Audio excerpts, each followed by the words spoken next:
I've been asked by multiple people what is the best Android smartphone of all time.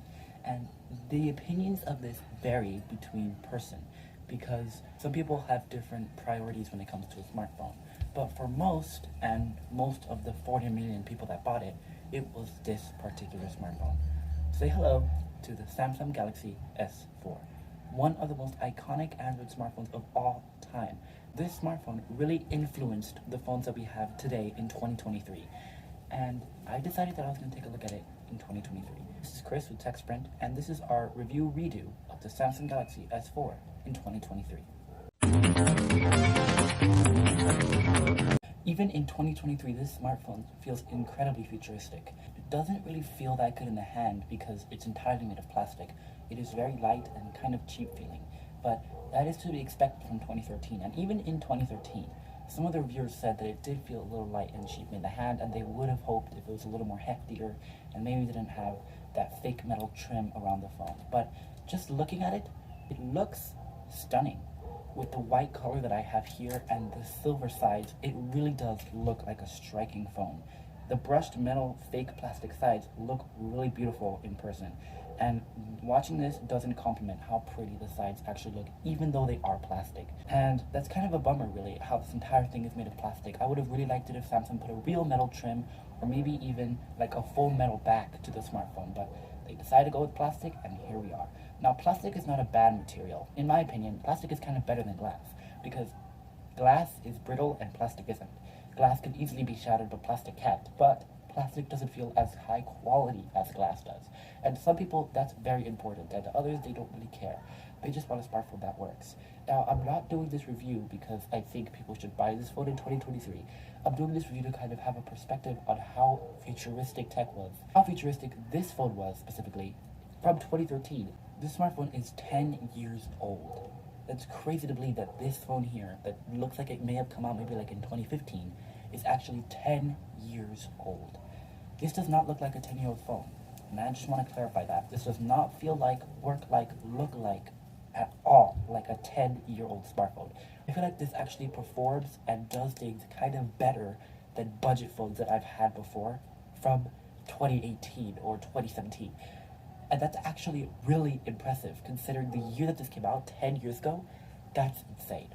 So, before we get into the cons of the smartphone, let's talk about the pros of the Samsung Galaxy S4. To start, the screen. The Samsung Galaxy S4 has a 5-inch Super AMOLED display with 1080 x 1920 pixels. The pixel density is 441 ppi, surfaced with Corning Gorilla Glass 3. This screen looks incredible. It does not at all in any way look like a screen from 10 years ago. It is beautiful, it is responsive, it is colorful, and you cannot see any pixels at all. Look at this footage. I'm trying with all my power to zoom in on my camera to see if you can see any pixels, and you just can't. The screen colors are also very bright, and the blacks are very deep because this is an AMOLED display. This is just such an amazing screen for the time. Like, it does not look like a 2013 screen at all. I own an LG K7. That phone came out in 2016, and it has a worse screen than this phone that came out in 2013. If that doesn't say that this was ahead of its time, I have no idea what does. If the screen is pleasant to look at, is the phone pleasant to listen to? Well, the speakers, in my opinion, are average. They're not incredible, and especially because it's a backfiring speaker, and it's only just a small little, tiny little thing in the corner of the phone. And it is not loud enough, in my opinion. It could be much louder, but Samsung decided to put this on the phone. Even for the time, it was not the best speaker. Take a look at what MKBHD had to say about the speaker. The Galaxy S4 has a single rear-facing speaker on the back of the phone that can actually be completely covered and muffled with a badly placed single finger by accident. It's a tiny little speaker, and it does sound kind of tinny when you put it at max volume. Have a listen to this.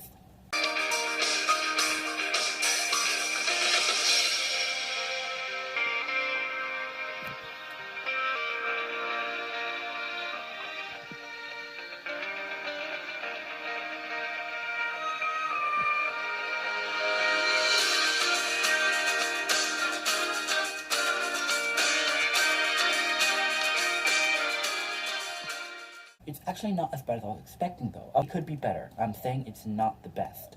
But it's actually very surprising. You have to hear it in person and not just hearing it from your phone speaker to understand.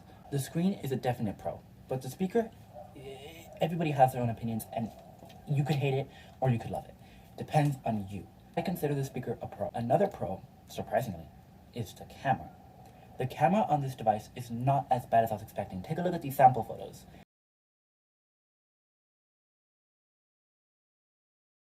The Samsung Galaxy S4 has a 13 megapixel camera, which doesn't sound that good, but I used to own a phone with an 8 megapixel camera, and the photos from that were actually pretty good. So the photos are actually pretty good. They're kind of vibrant. Autofocus is kind of jittery on this phone though. Sometimes it goes into focus, sometimes it unfocuses. It has a little bit of an issue when focusing, but it does perform surprisingly better than I was expecting for a 10-year-old smartphone. The results of the camera are even more surprising. The pictures are very bright, and there's a bunch of features in the camera menu. Like, take a look at all these features that are here. There are so many. And there are so many different modes and color options, but if you take a normal photo and just depend on the phone, and the photo comes out crisp with detail, and it does come out pretty colorful and vibrant, unless it gets unfocused or you move it too much while taking the photo. The front camera on this phone is very mediocre. It's a 2 megapixel camera. Yeah, 2 megapixels. And even though that sounds like it would be horrible, it's actually not that bad at all. It's really decent, and it does get you the selfies you, I guess, want, but it's not perfect. It doesn't have autofocus, and it is pretty slow to shutter. So take a look at these sample photos. It does not benefit my face at all. I mean, you can see my face there, and if you posted it, nobody would be like, oh, the camera quality is bad. Nobody would really notice, because the camera quality is decent, and you can edit it a little bit to make it a little brighter, and there are also a bunch of filters you can add that are built into the camera software, which are really useful, by the way. I really like that sound out of those. But yes, the front camera is mediocre. It does have electronic image stabilization, which is not as good as optical image stabilization, but it is good to have there. So the camera is a pro for me too. Oh, and the flash for the camera is very bright. It takes the photo the way you want it to. It's just a flash. I mean, there's not much to say about it. The flash is good. Now let's talk about another pro, which may surprise you. It's the speed. For being a 10-year-old smartphone and using a Snapdragon 600 chip, it is surprisingly quick. It does lag a little bit and sometimes can get a little hot if you run it too much, but it is very, very impressive in 2023. I know I've held a phone that is laggier than this because my little sister has a budget smartphone. She uses a budget LG phone, and it lags way more than this 10-year-old Samsung phone. I might even give this to her if I think it's worthy. There's barely any lag. Unless you're using really powered apps, like big gaming game, there is no way in this world that this phone will be able to take demanding games like Genshin Impact and Apex Legends. But it will be able to play simple games like Subway Surfers and Piano Tiles with no issue at all. It will glide right through them because this chip is surprisingly powerful. Now let's get into the cons of the phone. And you know that we're going to start with battery life. This phone is 10 years old. Most of the batteries on these are starting to disintegrate and die, which means that the battery is not half as good as it used to be. My specific model here, I haven't replaced the battery yet. It still uses the good old Samsung battery, and I'm thinking about replacing it soon. And it's really easy to replace because it has a removable back cover. You could easily just pop it right off and replace the battery if you need to. I would recommend, if you're buying a brand new one, I would recommend replacing the battery because sitting in a box for a very long time, the battery can still end up aging and can still not perform as well as it used to. For me, the battery is very mediocre. It cannot last me a full day at all. It lasts longer than I expected it. If I use this, like watching YouTube and doing something that's not extremely demanding, maybe it would last around 3 hours. Which, even though it sounds paltry, remember this is a 10-year-old phone with a 2,610 milliamp hour battery. So it's actually not that bad considering how old the battery in this phone probably is. It's probably been sitting in someone's shelf for like 10 years before I finally got it. So that's why I'm thinking about getting mine replaced. They're very cheap. I've already taken a look. I'm pretty sure I'm going to order one anytime soon. Extremely cheap. You can buy one for maybe like $20 online. Not that expensive. And they'll work fine. It'll work the way you want it to. So the battery life will be fixed by that. So it's kind of not a very big con because you could easily fix the battery. But it's kind of a con as well because if you bought a phone, you shouldn't have to replace the battery to use it. But I mean, it's an old phone. You should know what you're getting yourself into. If you're watching this and you're thinking about buying one, watch to the end and see if it's worth it. And hey, I would recommend it. Now the next con is no IP rating. It is not rated for any form of getting wet with liquid water. I have dropped this once into a little puddle. I immediately took it out and dried it, and it's perfectly fine and working now. But that doesn't mean that it's going to be fine if you take it out in a little drizzle. So no IP rating is also a big con. It doesn't have no dust proofing and no waterproofing. But guess what? That's it. I couldn't find any more cons while using this smartphone.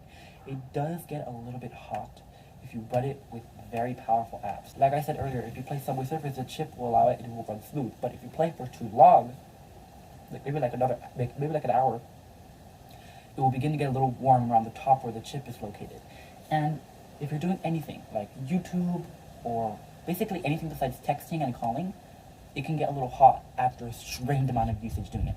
I was watching YouTube on this for about 2 hours, and after about 2 hours I started noticing it got a little warm.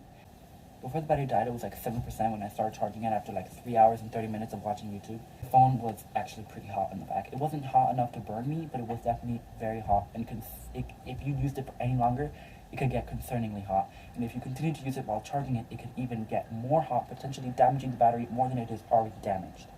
So try to be careful with overusing this thing, because the processor cannot handle 2023's apps, because this was built for 2013, not 2023. So overall, after that entire video, should you buy the Samsung Galaxy S4 in 2023? Depends on the situation. If you are living in a situation where you can't afford any other phone and you can only afford a Samsung Galaxy S4 that they're on the internet brand new for like $50, $60 and used for like under 40 bucks, they're really cheap. If you're in that type of situation where you can only afford this, I'm pretty sure there are better options out there. Some budget phones that are probably the same price and work a little better, because this is a phone from 2013. But if you're a phone collector, or if you want to just use it as like a backup, or like a phone that you only use to make calls and messages, then yes, I would 100% recommend it. But if you're thinking about using it as a main smartphone, there are better options out there in the budget territory. This is Chris from TechSprint. I really hope you enjoyed today's video. If you did, please leave a like, that would be greatly appreciated. And please do consider subscribing to this channel, because we need subscribers to get more views, to help more people decide what phone they should use.